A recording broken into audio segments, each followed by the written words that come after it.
Hello everyone, and today we are going to do something kind of fun. I've made these a couple of times before, but another opportunity presented itself in which I needed one, so here we are. I'm going to show you how to create a reusable tearaway shirt. So if you're in a play or something, this might be the way to go. So I obviously have this big black shirt. This is an double XL for the person that's going to be wearing it.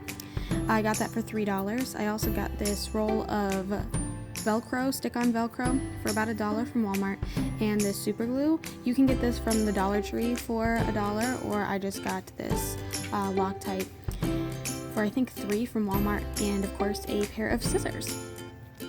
So I'm gonna flip it to the back, and I'm pretty much just gonna kind of make two cuts, one directly down the back, and later on I'm gonna make one down the arm too, just so it's easier to tear off. So here is my cut. You're going to want to get the shirt just a little bit bigger than you really need it, so that when you overlap it to attach the Velcro, it still fits.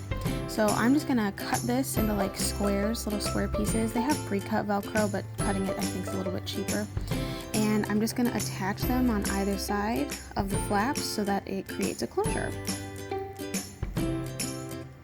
And I'm going to super glue those on just to make it easy. You can sew them on for more control or more stability, but you don't have to.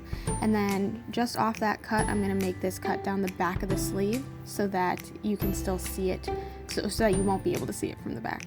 So I did that and attached some Velcro up the sleeves as well.